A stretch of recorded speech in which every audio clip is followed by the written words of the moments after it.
Bonjour et bienvenue sur cette nouvelle vidéo. Aujourd'hui je vous invite à réaliser une page.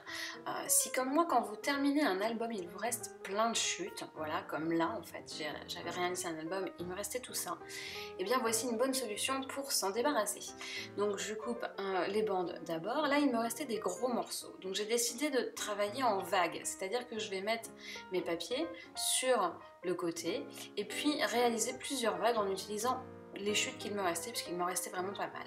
Donc là, je prends un premier papier donc, que j'ai coupé, le deuxième que je redéchire. Alors je le déchire, vous voyez, en fait, je ne veux pas garder le bord blanc. Donc il y a un sens pour le déchirer. Il faut vraiment venir avec le papier vers vous pour que le bord blanc soit de l'autre côté, soit sur le verso du papier.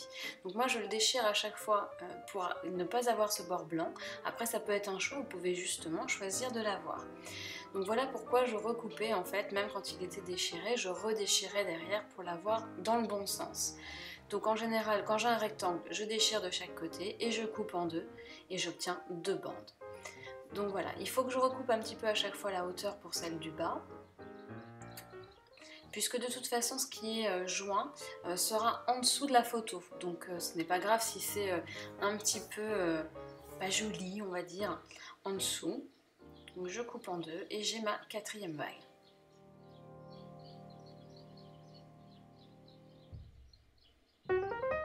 Je vérifie mes placements. La grande bande me paraissait un petit peu trop large parce que ça amenait ma photo vraiment trop vers le centre et je voulais qu'elle soit un petit peu plus calée vers la gauche. Donc j'ai recoupé un petit peu cette grande bande. Ensuite je positionne un petit peu mieux pour avoir le bon espacement. L'espacement final, et puis je peux commencer à en coller. Je colle bande par bande.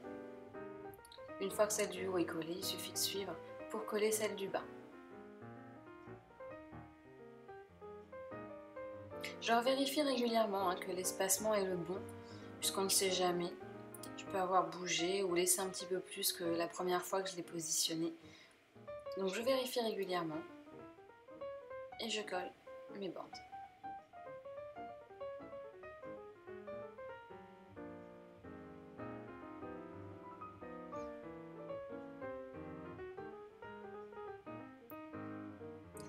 Dans ce papier, j'avais des papiers avec beaucoup de fleurs. J'ai tout détouré pour vraiment pouvoir les positionner et faire tout un petit bouquet derrière ma photo. J'avais du mal à utiliser le papier tel quel, ça me semblait trop chargé. Donc voilà comment une solution en fait pour l'utiliser. J'ai réalisé un petit tas effectivement aussi en haut à droite. Alors avec mon crayon, je trace grossièrement en repoussant un petit peu mon bouquet à l'intérieur. Je trace grossièrement son contour. Pourquoi? Parce que je vais venir utiliser un pochoir. Et pour l'utiliser, pour ne pas en mettre forcément partout, je veux positionner pour avoir le bon endroit où je veux mettre cette pâte à texture. Donc j'utilise un pochoir, ici c'est un Florilège Design avec une pâte à texture. Je vérifie mon petit repère et je positionne ma pâte à texture.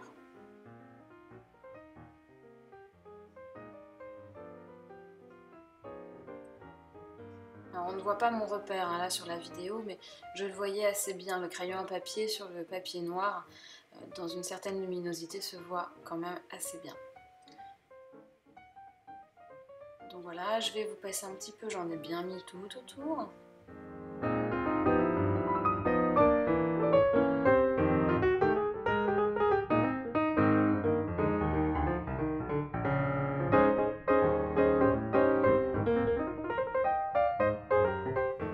Évidemment, je l'ai tout nettoyé. Quand ça a séché, j'utilise de la Distress Oxyde si je veux ajouter quelques petits tamponnages. L'oxyde, pourquoi? Puisque comme je vous l'expliquais dans une ancienne vidéo, sur le papier noir, les pigments qui sont contenus dans cette encre se voient beaucoup mieux. Une Distress classique, vous ne verriez pas les étoiles roses. Je colle ensuite tous mes petits bouquets. Donc là c'est pareil, je vais vous passer un petit peu puisque coller une à une toutes les petites fleurs ça demande un petit peu de temps.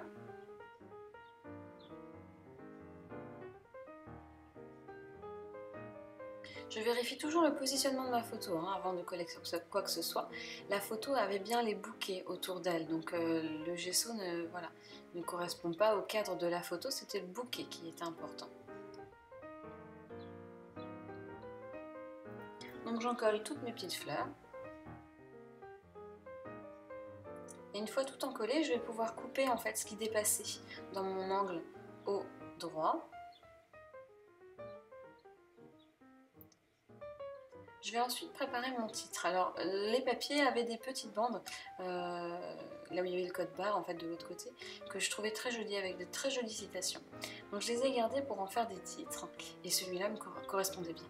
Il me restait également de mon kit quelques découpes que j'avais faites d'avance.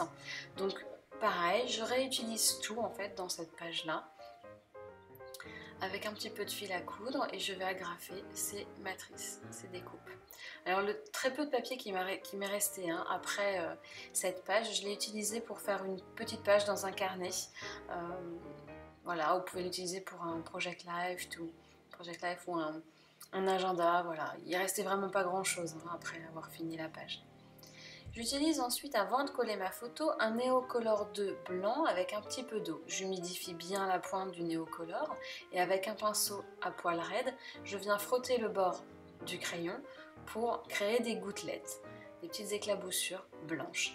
Alors c'est une technique que vous pouvez, j'ai réalisé une vidéo également pour faire des gouttelettes, on peut utiliser du gesso également. J'ai pris encore dans un petit chute encore qu'il me restait, j'ai perforé des petits œillets et quelques cercles, quelques ronds.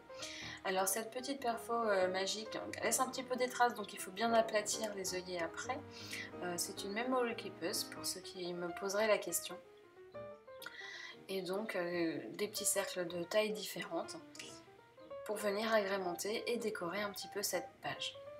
Donc quand tous mes petits embellissements sont prêts, je peux enfin coller ma photo puisque j'ai fait les gouttelettes. Donc c'est ce qui craignait le plus pour la photo. Je la positionne sur mon petit escalier de papier. Alors je suis un peu une maniaque donc je vérifie que tout ça c'est bien droit. Je fais pas tellement confiance à mes yeux. Voilà. Et ensuite je vais vouloir coller le titre. Alors je voulais le coller un petit peu en épaisseur. J'ai utilisé de la mousse créative. Sur toute la bande en fait pour faire cette mousse 3D plutôt que d'avoir des petits morceaux un petit peu partout. Là j'ai préféré avoir toute la longueur en fait en 3D.